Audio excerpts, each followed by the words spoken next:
What will be the impact of Iranian attacks? We have Maria Zolkina, a political analyst from Warsaw, directly with us. Thank you so much for being with us. How do you see Iranian reaction, retaliatory reaction to U.S. bases in Qatar? I do see this. Hello, I do see this as a reaction, basically well expected on the one hand, and really sad on the other hand, because while organizing airstrikes on Iranian nuclear capacity facilities, U.S. And basically Donald Trump didn't really count that this will be a spillover of the conflict, and the devastating effects and repercussions will be first and foremost not necessarily for US itself or for American people based in the Gulf or in the Middle East, but first and foremost for neighboring countries. And unfortunately, this is just, in my opinion, the first signal that what US has started and what Israel basically started recently will be followed by devastating effects for the whole region. Dear Miss Maria, from the very beginning, from the social media, you have highlighted that Donald Trump is doing this for glory. Why does Donald Trump want this? Or is this a kind of strategic change, demographic strategic change of the Middle East map? As a Ukrainian analyst, I'm assessing the Donald Trump from different perspectives, but first and foremost, from Donald Trump promises to end conflicts which were and still going on, as he promised during his electoral campaign. And on none of those tracks where he was focused previously, I mean Russia-Ukrainian war on the one hand, and Israeli-Hamas war in Gaza on the other hand, he has anywhere received a diplomatic success so far, but he was really looking for breakthrough, for blitzkrieg, for quick victory, diplomatic victory, and to present himself as an international leader, setting up and resolving the conflicts. And when he failed with doing so, he basically turned to much more radical instruments, and unfortunately this is really military instruments which he has been using, by the way, against the will and against the position of many Republicans and Democrats back in US, and he's using these instruments against Middle East now, against Iran. A political analyst from with us. Do you think that Donald Trump wants peace, or does he has other objectives in Iran? I believe that objectives of Donald Trump differs from objectives of Israel, and this is worth mentioning here. In my opinion, logic of Trump will not exclude that at some point he will be ready to set up the negotiation table with Iran, even after the military strikes on Iran and after Iran retaliation. So for Donald Trump, in his logic, this will be pretty logical and suitable if by these military attacks, we can speak a lot about their legitimacy or not legitimacy. He expects that this will be possible to still speak with Iranian authorities and set up a new deal. However, he doesn't really understand, in my opinion, and the closest circle around Trump do not understand that the blunt effect of their actions in Iran and on Iran will start the chain of events, including military developments in the Middle East. And Trump will not be possible, probably at some point, just stop this by request to go back to negotiations. And regime change, unfortunately, is even if it is not in the interest of Trump, this is still to a certain extent in the interest of Middle East ally of Trump, namely of Israel.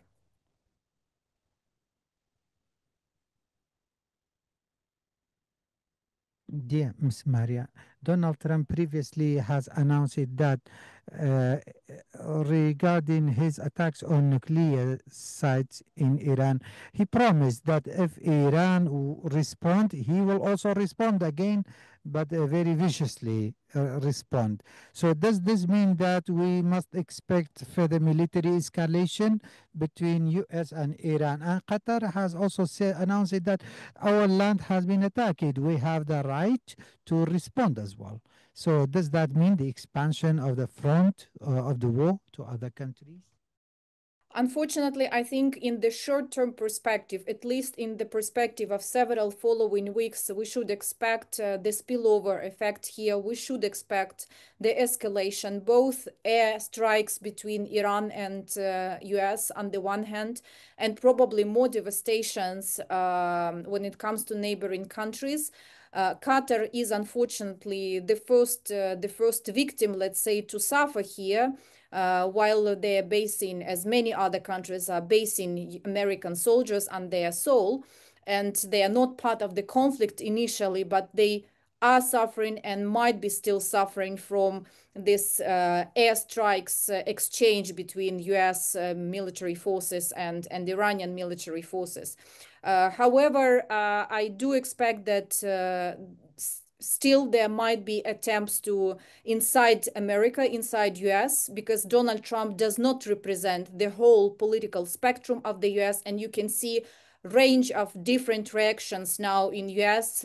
Congressmen and congresswomen are stating that this is unconstitutional, even what Trump is doing, because he has no right unilaterally, just on the basis of his own decisions, to decide to organize the participation of US in any military actions, operations beyond US borders. And this is for Congress to decide about this. So I would expect that in the coming days, despite the escalation in the Middle East, there will be opposition to Donald Trump actions back in US. Today was Vladimir Putin's meeting with Iranian Foreign Minister Abbas Araghchi, and they have announced that the Russian part will do their best to support negotiation, and they support Iran.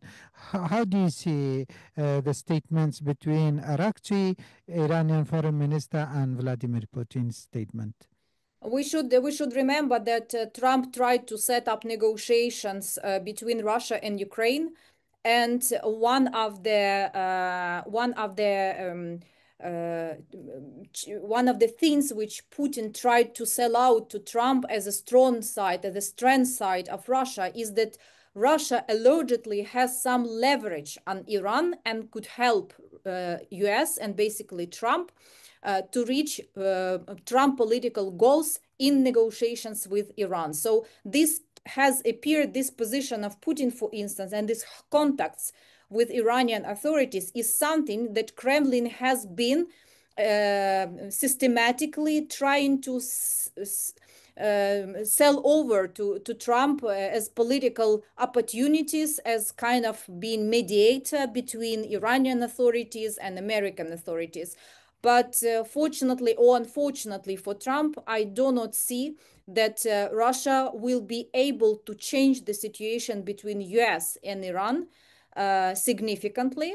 However, Putin will get his political benefits and will increase his probably political, pretty warm and sympathetic relations with Trump, pretending that Putin is able to set up some negotiation format and to help for communication between Tehran and Washington. Dear Miss Maria, in some part of your writing on the social media, you have highlighted that Turkey has played a less significant role in this conflict. What do you think about Turkey's role and impact? Do you think Turkey can play any role regarding the conflict in Iran and Israel? I have mentioned that Turkey hasn't yet played its role in the situation in the region. And I am referring here to the moment that there are several countries which still are worried and concerned about the developments, and among them, We have to remember about Turkey, we have to remember about Azerbaijan, we have to remember about other Middle East and Asian countries neighboring to either Iran or Gulf, where the escalation is taking place. From this point of view, from European, let's say, continental European perspective, we do see that Turkey will be trying to interfere, at least diplomatically. Taking into account Turkey has strong relations, diplomatic relations with the Gulf countries. Turkish business is well present back in the Gulf. Azerbaijan, in line with Turkey, is worried about the repercussions of the war, about the effect of the war in Iran or on Iran on counterparts, on compatriots of Azerbaijanis back in Iran. So this is kind of complex response from several other countries, including Turkey, which is still hasn't been in place yet, but we should all keep in mind while assessing who might play specific diplomatic role or humanitarian role or even military role at some point if situation will go beyond any, military control. But Miss Maria, what the Turkish officials say, they say that it is very clear after Syria, Iraq, and Iran, then it is our turn. Turkey is also concerned about itself. What is the objective behind what is called the new Middle East? The new Middle East map. Do you think that Turkey might be next, or Turkey might be also affected? Turkey's diplomacy has one very simple and very stable rule.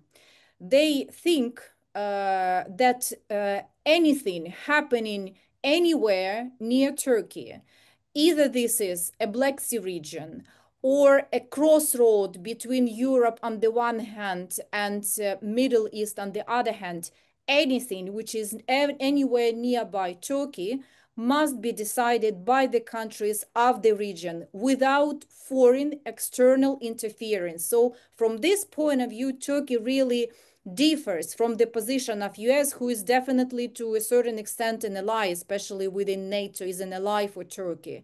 However, Turkey has the simple rule which really might play its role now.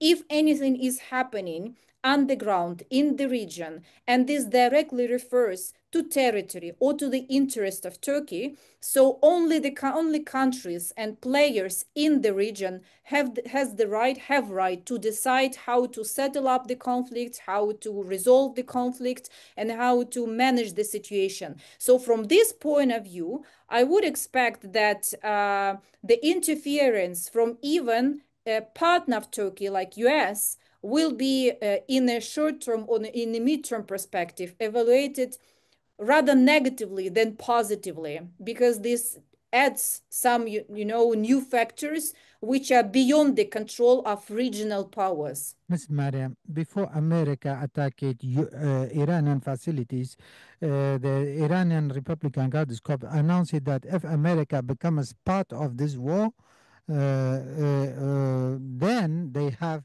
11 bases in 11 different countries. Then each one of them will be targeted. And Iraq is one of those countries that has US bases. And it is said that today, Baghdad also sirens have been, alarm have been put on. So does that also mean it will have an impact on Iraq? Do you think this war will be further affecting Iraq as well? Or is it only the military bases of US in Iraq which will be attacked? We don't know basically who will be or what will be the military objects or the military targets for Iran retaliation, let's say. So first and foremost, probably really American bases, but that is what we have been already talking about, the spillover effect, meaning that even if the sides, US and Iran, are trying to strike just only at military targets, the war is never just about military targets. It always affects civilians, it always affects civilian facilities, and if there are different groups of interest, political or military local groups, which are trying to compete one with another in different countries, and the history of Middle East is rich for this kind of developments, all these groups, which might have been silent for a long period of time, might activate their activity underground. And this is something which is not counted and which is not included into the analysis. So the most devastating effect for the Middle East will be if this war between Israel and US on the one hand and Iran on the other hand will bring to general domestic destabilization, in addition to military strikes between the parties who are indeed in the war. Dear Miss Maria, what we see is the role of the European Union is not very clear. On the one hand, they call for diplomacy and negotiation, and they ask Iran should restrain itself and be patient. But on a practical level, we don't see any development from European Union, even though that we know that European Union countries are largely supporting Israel. What role the EU can play? EU is in the pretty vulnerable position right now because the European Union generally and separate European Union member states are now witnessing the necessity to take on their shoulders the whole responsibility for supporting Ukraine, which is still fighting against Russian external aggression. And not all of them, not all the European member states are ready to do that because of the lack of the money, lack of military production, and lack of military capacities. They simply were wasting a lot of time within the last 3.5 years of large scale invasion of Russia against Ukraine. They were simply wasting this time in Europe because they were relying on American support and America being a leader of pro-Ukrainian international coalition. And now they are keeping silence and they're being so cautious.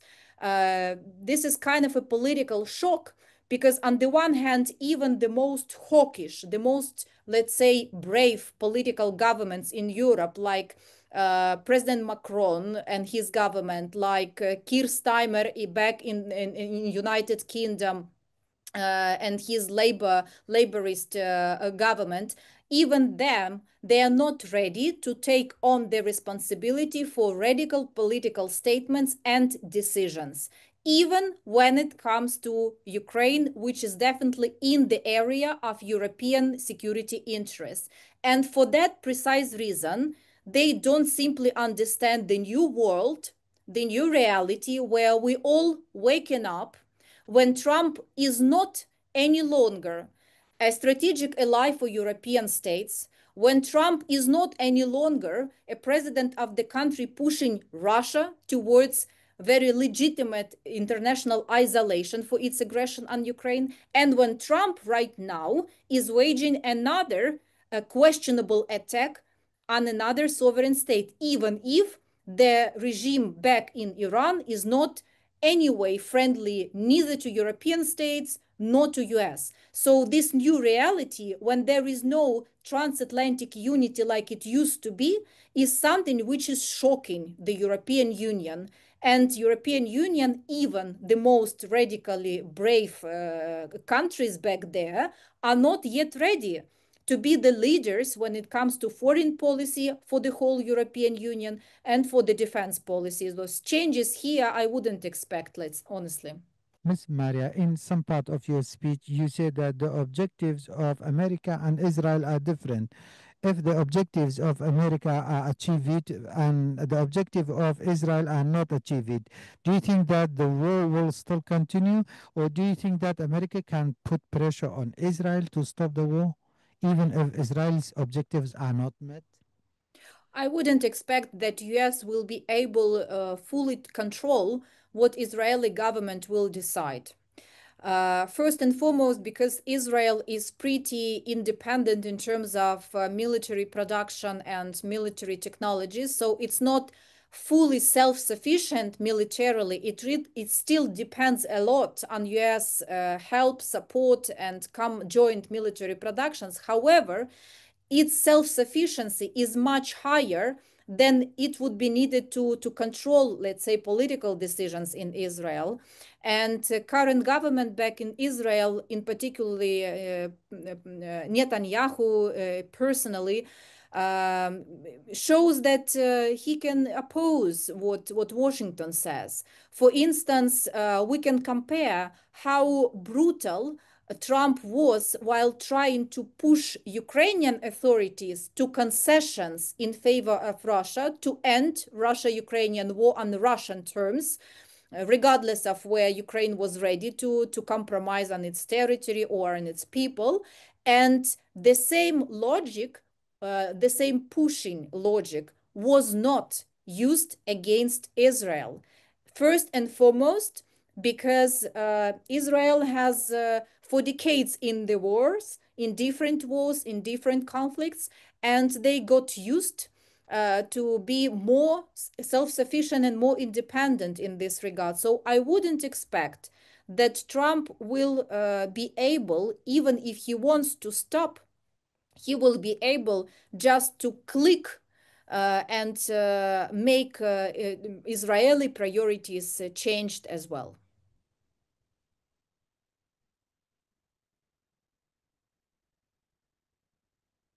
Dear Ms. Maria, as a last question, I would like also to talk about the role of the Gulf countries, Arab countries, especially Qatar says now we have the right to respond to the Iranian assault on our land. Do you think the Arab Gulf countries can play a role? Of course, they can play a role first and foremost, even if they are not retaliating militarily. The half of the globe depends on either production of oil and gas from Gulf countries or from transportation from these countries, and especially after 2022 when Russia started its large-scale invasion against Ukraine. So and normal gas and oil routes from Russia to Europe and to the rest of the world were cut or almost cut off. The role of the Gulf countries, economic and from economic point of view, has ever increased, I would say. So from this point of view, even if there is no military retaliation or response from Qatar or from other countries, which potentially might be again suffering from these strikes between US and Iran, they still can play a significant role by changing their policy either on production or on transportation of vital resource for Europe, for Asia, for China, for global South, for Africa in particular, or even for US, speaking about oil and gas production back there. So they do have their resources and leverage on the situation, I believe. Dear Ms. Mara Zolkina, political analyst, directly was with us from Warsaw. Thank you so much for your interesting comments and analysis. Thank you so much.